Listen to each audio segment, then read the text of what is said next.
Hey, what's good, YouTube? It's your boy Khalil back for another video. Today I'll be reacting to why you should never trust a pelican with your child. Shit, I feel like he's about to say pelicans gonna eat your kids or fly them away and drop them or some fucked up shit like that. But hey, if you're new to the channel, like and subscribe. Huge thank you to those of y'all that do. I really appreciate it. And without further ado, let's get into the video. Yeah, I don't know if this is the most disturbing, but this is definitely top 5. This is Malgat's Island, and up to 60,000 of these birds called Cape Gannets will nest here. But don't worry, I'm gonna get to it. So normally these parents take turns, with one going out for food with the other staying behind to guard the chick. Okay. But because of overfishing, oftentimes both parents will go out for food, leaving the chick all alone on the island. Which wouldn't be a problem if they didn't know that. Because groups of these white pelicans will fly over to the islands and then walk around looking for any unsupervised gannet chicks. So that they can grab the baby birds and eat them alive while they're still struggling. Sometimes they'll just push the parents out the way and then swallow the newborn children right in front of them. That's fucked up. It somehow gets worse. Those same pelicans will fly back to their nest and vomit the half-digested, recently murdered baby birds for the pelican chicks to eat. And because Cape Gannets have no real way to defend themselves, pelicans have no reason to stop. And since pelicans obviously don't have teeth, those chicks' last moments were spent suffocating while being digested alive by stomach acid, only to get regurgitated and eaten twice. Dinosaurs never went extinct. They just rebranded with feathers. You know penguins will sell themselves, but like, in that way? Let me explain. The pelicans is hoeing. Look at his little teeth. So basically, Adelies build their nests out of piles of pebbles, which means two things. Pebbles are a penguin's form of currency, and the penguin with the most pebbles is considered the most attractive. Okay. So female Adelie penguins will offer their bodies to males in exchange for a rock, and yeah, it's exactly what they make it sound like. Whoa, sometimes for the female a rock, will give it to a male in exchange for he said for a rock. This shit sounds terrible. This shit it sound like they fucking for crack, but like a rock. Pebble, even though she already has a mate waiting for her back at the nest. Oh, she's Scientists cheating. can't really confirm this, but it's believed the females do this so that if their mate gets packed up by a seal or something, they still have a backup. Doesn't stop there, because a lot of times the female will pretend to be interested in the single male, and right when the male thinks he's about to get it in, she takes the pebble and runs back to her actual mate. The best example I could think of is if you buy a girl a drink only for her to take it and bring it over to her man on the other side of the bar. Basically, bitches ain't shit. Bitches ain't shit. Without the penguin bitches ain't shit. And before you feel bad for them, just remember that male Adelies have been known to have relations with injured females, chicks, penguin corpses, and one even hooked up with the ground. To completion. Penguins are dressed as Wall Street brokers, and they have the moral compass of one too. What is that? Ocean of up place, ain't it? That is Normedia, but it's also called the ribbon worm. That thing that it's doing that's probably gonna get me a guideline violation. Yeah, that's how they eat. So that white stuff is its proboscis, and they'll basically shoot it out over a crab or a clam or whatever this thing eats. Also, it gets trapped and can't escape. Some types even inject a paralyzing toxin so their prey can't move, and then they'll add digestive juices so they can digest their prey before it's even in their mouth. And then this worm sucks its proboscis back in while also pulling its prey towards its mouth. It's like Spider-Man with a vor fetish. And some worms can shoot out a web that's 30 times their body length. That'd be like a man eating with a 180-foot tongue with hands. So yeah, that's not a worm enjoying the summer. That's not a worm shooting out its liquid dick. That is a worm trying to eat a man. The more you know. Horrifying sound of a woman becoming a hashtag. Damn, what the biggest mistake you could make is going to save that woman. Because that's not a woman getting turned into a headline. That was a female mountain lion in heat. Female cougars often make these shrieking, blood-curdling screams when they're in estrus. It's like their Batman signal for getting laid. Answering that call when it's not for you is how you meet Batman's parents. Of course, I'm exaggerating. Cougars are way more afraid of you and will probably go the other way if you pull up on them. What won't go away are the breaks in your pants after you try to Look at his arms. His arm is huge. He's strong as shit. Eye contact with this walking steroid. I know it's not related, but I'm still going to mention it. Tigers have been known to imitate the sounds of their prey to fool them into a false sense of security before they turn them into a hashtag. In fact, now that I'm thinking about it, this is a margay, and they do the exact same thing with baby monkeys. Oh, that one's cute. Now, I'm not saying the cougars do it on purpose, but I am saying that nature is a bitch like that. Also, I forgot to mention that cougars tend to scream while mating. So if you're ever alone in bed and hear a woman on a Tinder date with Joe from you, don't worry. It's just cougars getting more action than you. Hell nah. Whoa. That little dude, you screaming in my ear. Okay, so here's why you and your dog should never go swimming with a kangaroo. One of the kangaroo's biggest ops are dingoes, and dingoes often hunt by chasing their prey into ditches or towards other members of the pack. It's like their version of catching you in an alley. Some dingoes in Central Australia will even chase kangaroos into fences where the dingoes know they can't escape. So whenever a kangaroo is being pressed by a predator, they'll instinctively head to the nearest body of water and then go in where it's deep enough for their arms to be underwater. I call this the around and find out. They gonna drown this If the dingo thing. follows it, then the kangaroo will take its arms and force it underwater until it gives up or gives out. And since they've had years of practice, kangaroos are really good at it. The problem is the generational trauma of being constantly hunted by dingoes means kangaroos are born racist towards anything that even looks like a dog. Which Yeah, is fuck why that. kangaroos will attempt to Look at reverse the baptize hands. any dogs that mess around and Nigga, get too stop. close. And if you go and Come try here. to be a hero, Ugh. they'll happily take you 2 for Whoa. 1. That's of course assuming he doesn't just kick the soul out you first. Yeah, they got Now, a lot claws of on prey their feet. animals will run towards water to avoid problems. But this kangaroo is the problem. This isn't an He invitation. look like it's a an offer to menace get in Uber to there. your ancestors. He look like You a know, fucking go around menace. and find out. A known creature gives a New Yorker a heart attack. Whoa. What is that?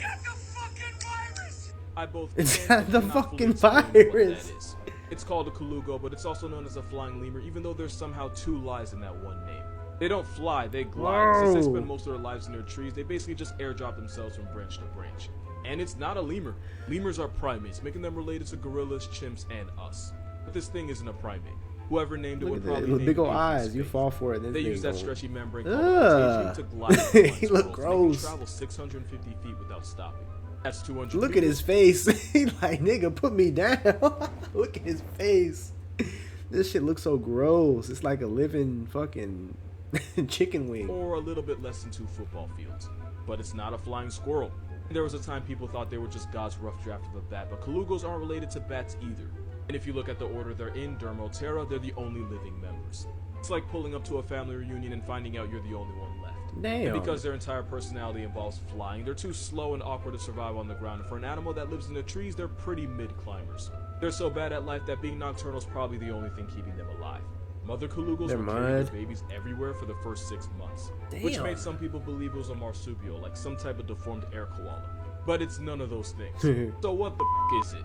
Well, scientists a little performed genetic crackhead. analyses on them, basically a 23andMe for a flying carpet, and it turns out their closest evolutionary relative It's a are squirrel. primates. Oh, It's pretty much damn. the closest you can get to primates without actually being one. Which means this dehydrated Dollar Tree chipmunk is more related to you than it is to an actual squirrel or bat. What the You know, fuck? are you having a good day today? Well, don't, because we just found out there's venomous sharks swimming in the Thames River in London. You know Venomous? sharks, right? You know those things with a built-in GPS that can smell blood from another So it area bites code? you and you're just with fucked. a bite kind of like getting hit with a truck with teeth. Nature said it gave them venom and decided to make it our problem.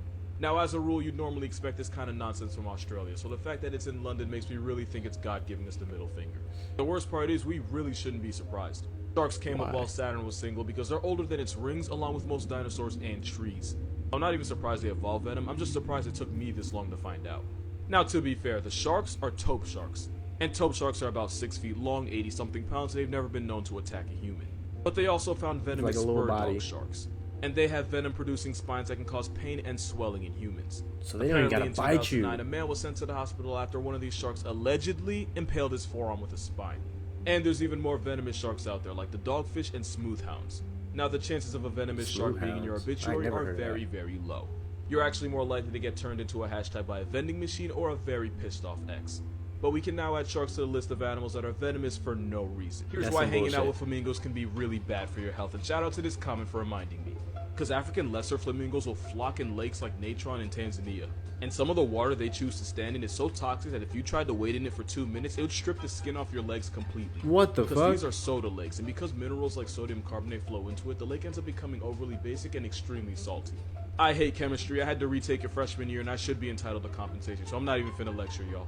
But basically, low pH means something's acidic, high pH means it's really basic. And because these lakes Okay. can have a pH of nearly 11, the water's so caustic that it burns the flesh of humans and pH of animals that are 11, because these hold on. y'all. But basic 11 means that it's ammonia. Oh, no. low pH Oh, means something's nah. acidic, high pH means it's really basic. And because these lakes can have a pH of nearly 11, the water's so caustic that it burns the flesh of humans and animals that are not already adapted to it. This And is if it gets in fucking your eyes, crazy. you'll be like Stevie wondering when the lights went out. Flamingos can survive Stevie in wondering. hypersalinated basic lakes because they have tough skin and scales on their legs to prevent burns. Also, apparently they can Oh. drink boiling water without flinching. Nigga, Why what? even do all that? Well, flamingos get bodied by everything, including other birds. So to avoid getting harassed, they live in a place so inhospitable that nobody goes through the effort of following them. I mean, It's like it if makes Ben sense. Simmons left Philly to go play in Utah. Utah not even a bad team, but when's the last time you went to Utah for spring break? ever, and that's why they do this. I swear I wasn't gonna make this video, but Buddy triple dared me, so here's how f***ed up Lion King would be if it was a little more accurate. This might have been the end of the movie. Baboons will kidnap unattended lion cubs, and that usually ends with one less lion. Obviously, I know Rafiq is a man, so you can delete the comment you're probably typing, but primates have a natural hatred towards big cats like lions and leopards. Which means this scene would have sent the movie to the credits and turned Simba into initials on a Twitter bio. As the new head male, the first thing Scar would have done was murder Simba and Nala, since when new males take over, they destroy whatever cubs the previous male left behind. Which leads me to the next fact: Simba and Nala would have been half siblings because they would have had the same father.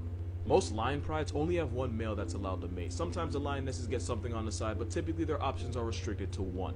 Which means this scene would have required a lot of therapy. Family therapy. Meerkats are one of the most murderous animals in the world, and that's not even a joke. There was a study done to see what mammal commits the most murders, and the animal at the top... Meerkat. What about the fuck? 20% of meerkat deaths were caused by another little dude. And now we know why Timon was on his own. Also, Simba would have been kicked out of the pride regardless. Because where lionesses spend their lives in the pride they were born in, males typically leave after 2 to 3 years, and it's usually the head male that drives them out. Which means Mufasa would have likely been the one showing Simba the door. Am I overanalyzing a kid's movie? Maybe, but he dared me, so it's not my fault. Damn. This shit crazy, bro. I swear I be learning so much watching these damn videos. This shit blow my mind. Pelicans, or no, not pelicans. Fucking flamingos standing in ammonia so they can't get fucked with. Damn, this shit's crazy. Big body pelicans walking around looking for unattended little birds so they can swallow them whole. Nigga, this shit's fuck. Nature's crazy. Life is crazy. Hey, if you enjoyed the video, leave a like, comment your favorite part below. Let me know what I should react to next. Subscribe if you haven't already. Like I said, I appreciate all y'all that do. And peace. I'll see you on the next video.